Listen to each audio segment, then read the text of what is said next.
de que ele peça vistas, o que daria ao processo mais 3 meses, levaria na prática o processo praticamente para o ano que vem, ano eleitoral, daria tempo para o Congresso aprovar a anistia, vamos falar de anistia no programa de hoje. Você, a partir daí, tem Carmen Lúcia e Zanin, Carmen Lúcia não faz, acho que é Carmen Lúcia e Zanin. Talvez a surpresa seja só dosimetria, se eles vão julgar 2 crimes diferentes, qual o tamanho da pena que eles vão dar, etc. Mas quase que certamente há uma condenação, né? Então, eu não quero gastar um pouco tempo do programa de hoje falando sobre o circo do Supremo Tribunal Federal e o compilado de afirmações que eles fizeram nesses últimos 2 dias, que foram muito batidas. Mas eu diria que a percepção pública, né, sobre o julgamento, pelo menos no primeiro dia, teve uma crítica nas redes sociais de 64% das pessoas com a hashtag Bolsonaro Free tendo gerado o maior número de menções contrárias. Isso quer dizer que quem assistiu, pelo menos, e seguiu pela internet, os números da Quest, estão dizendo que o Alexandre e o Paulo Gonet não os convenceram também. Então, se a defesa do Bolsonaro hoje perdeu a oportunidade de falar com a opinião pública, pelo menos o outro lado não conseguiu fazer uma sustentação tão boa assim. O Paulo Gonet é muito ruim na sua sustentação oral também, né? Então, no fim das contas, a gente tem um julgamento medíocre. Pelo menos isso. Mas, ao mesmo tempo em que acontecia esse julgamento no STF, acontecia um outro evento que eu considero muito mais importante. E esse sim com fatos novos. E se você não viu, a Comissão de Segurança Pública do Senado Federal ouviu nessa terça-feira o Eduardo Talhaferro. Você já deve conhecer o Talhaferro. Ele foi o chefe da infame Assessoria Especial de Enfrentamento à Desinformação do Tribunal Superior Eleitoral. E ele foi ouvido sobre o uso ilegal da estrutura do TSE pelo pseudo-juiz. E na época o pseudo-juiz também no TSE, Alexandre de Moraes. E o que ele revelou, isso sim é muito sério. Primeira coisa que eu tenho para comentar sobre isso é sobre a data da audiência. E eu não sei de quem foi a brilhante ideia de convocar o Talhaferro para falar essas informações que são tocantes, relevantes, cruciais, no meio do julgamento mais importante, talvez, da história do país. Aliás, eu não sei por que o Talhaferro resolveu utilizar o Senado para fazer essas revelações ontem.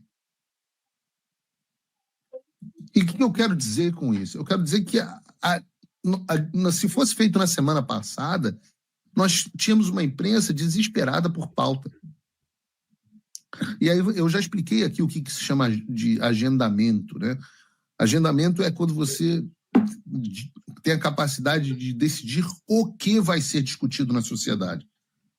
E a imprensa tem essa capacidade de agendamento porque quando ela começa a falar assim, Paulo Figueiredo usa caneca vermelha em programa... E se isso sai em todos os programas do Brasil, isso é um assunto que passa a ser discutido, então passa a ser agendado, a discussão passa a ser agendada na sociedade, né? Quando você tem temas muito grandes que vão dragar a opinião pública, esse não é o momento de você querer agendar uma outra conversa.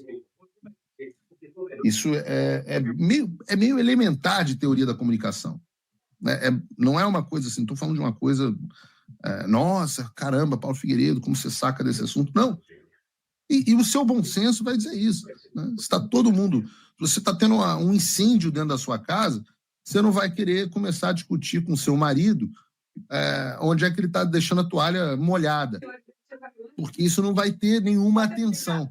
Então, como o julgamento do Bolsonaro é o julgamento mais importante da história do Brasil e drena toda a opinião pública e todas as manchetes, muitas pessoas acabaram não vendo o Talhaferro no Senado porque estavam ocupadas assistindo o julgamento dos réus lá do golpe da Disney. E a mesma coisa, a disputa dos espaços nas manchetes dos jornais. Isso fez com que as falas do Talhaferro, apesar de terem uma importância enorme, ficassem indubitavelmente em segundo plano e não tivessem muita repercussão além da bolha da direita nas redes sociais. E aqui, quando eu falo que a data foi ruim, não é criticando quem quis fazer a audiência, não mesmo. A audiência foi excelente, eu estou dizendo que o timing não foi bom. Prova que são pessoas com boas intenções, mas os movimentos da direita carecem de estratégia, visão mais ampla do cenário. Eu acho até que a estratégia foi: não, vamos tentar criar um desconforto para o julgamento, vamos antagonizar o julgamento. Não, cara, você não consegue disputar isso. Por isso eu vou usar aqui o Paulo Figueiredo Show, pelo menos um pedaço disso, para falar sobre alguns pontos elencados pelo Talhaferro, porque eles são importantes. Me parece que um dos pontos mais relevantes expostos pelo Talhaferro é a questão da produção da documentação que baseou diversas ações do pseudo-juiz Alexandre de Moraes. Vejam, por exemplo, o que ele mostrou sobre aquele famoso caso dos empresários, lembram? Dos apoiadores do Bolsonaro, que foram alvos de busca e apreensão por causa de mensagens trocadas no WhatsApp. Vejam esse vídeo aqui. Aconteceu antes daquilo. Bom, agora de fato eu vou contar a verdade aqui, e se quiserem eu posso abrir e mostrar. E são dois fatos bem graves. É esse fato e o fato do atual procurador-geral da República, que inclusive está sendo reconduzido ao cargo. Tem que ser nesse momento, tratado aqui. O que aconteceu naquele período? Apareceu a matéria do Amado, se não me engano, no dia 18 ou dia 19 17 de agosto. A matéria, a busca foi dia 23. Exatamente, é uma coisa mais ou menos, eu tenho um pouco lembrança da data. E o que aconteceu de grave naquilo? E de fato, sim, ele se baseou somente naquela matéria do Amado no Metrópolis. Ele pediu naquele dia que fosse feito, através dos auxiliares, que fosse feito a matéria, a análise daquela publicação, retirado dali aquelas conversas que estavam na matéria do Amado, e mas tentar identificar uma coisa ou outra, o que não era possível, porque se tratava de conversas de grupo privado. Isso sim seria um ato criminoso da minha parte se eu fizesse, e colocar no relatório para que ele pudesse encaminhar à Polícia Federal, ou seja, ele já tinha decisão, somente para ela cumprir o que ele queria. Bom, eis que aconteceu aquela apreensão. Ela era para acontecer numa segunda-feira, se eu não me engano, ela aconteceu numa terça. Ele estava desesperado para que aquilo acontecesse e não foi. Foi na terça e surgiu naquela semana uma forte repercussão da mídia, que todo mundo estava brigando, dizendo que olha, que absurdo, foi feito somente com base na matéria jornalística do Amado, não sei o quê. Sim, de fato, foi feito somente na matéria jornalística do Amado. Quando chegou próximo de sexta-feira, foi pedido para mim, através do Ayrton Vieira, eu tenho aqui não só a última conversa com ele, porque as anteriores foram apagadas, e daquele momento que eu vi que tinha algo errado, eu comecei a manter dali para frente. Foi um pedido através do Alexandre de Moraes para que se construísse um ambiente, uma história. Vamos lá, o Talhaferro agora está nos dando informações importantes e tal, mas daquele momento eu comecei a perceber que tinha algo errado. O programa aqui de semana passada eu estava mostrando ele, kkk, vamos ferrar esses caras, bababá. Um monte de absurdo, usa criatividade, não sei o que. Naquele momento ele percebeu que tinha alguma coisa errada. O que acontece aqui? O Ayrton Vieira, ele não tem qualquer familiaridade com o computador, ele não sabe usar o computador, e ele precisou da minha ajuda para montar aqueles mapas mentais que foram abertos numa segunda, numa terça-feira, quando Alexandre de Moraes tirou o sigilo do processo, para dizer que existiu uma investigação preliminar. Então foi encaminhado para mim as PECs circuladas, essas PECs, quais os objetivos, quais os dados que ele queria que colocasse nos mapas mentais. Foi pedido para que se confeccionasse um parecer, um relatório com data retroativa, e eu assinando pelo Supremo Tribunal Federal, ao qual eu não era nomeado. Foi pedido para fazer toda essa história encaminhada para o Ayrton, para que o Ayrton, dentro do processo físico, fizesse da forma que ele acha. E eu acredito que foi feito colocado isso anterior. Então não existiu. Se quiserem aqui, eu compartilho esse material, eu compartilho um cronograma, para que vocês olhem a data que esse material chegou em minhas mãos, a data que essas PETs chegou circuladas, a data que o mapa mental, que todo mundo da imprensa viu no dia que ele tirou, foi confeccionado. Por favor. Se o senhor puder mostrar para a gente aqui, porque enquanto o senhor está preparando aí para mostrar para nós, pelo que eu entendi, há uma matéria jornalística, o ministro Alexandre de Moraes dá ordem para essa assessoria de combate à desinformação produzir algum relatório. Ele determina a busca e apreensão somente com base na matéria de jornal, sem saber se aqueles diálogos eram verdadeiros ou não, se tinham autenticidade ou não. Depois, o outro desembargador, que é o auxiliar dele, pede ao senhor Eduardo Talhaferro para ajudá-lo a confeccionar um novo fundamento da decisão, é isso? Exatamente, senador. Então, o senhor consegue provar que o fundamento para a busca e apreensão foi feito depois da busca e apreensão. Então, houve uma fraude no documento, é isso? Exatamente, e isso me deixou um tanto quanto preocupado, e entendi porque todos os processos são físicos e ele só tira o sigilo no momento que ele acha interessante e nas peças que ele acha interessante. Vocês estão entendendo?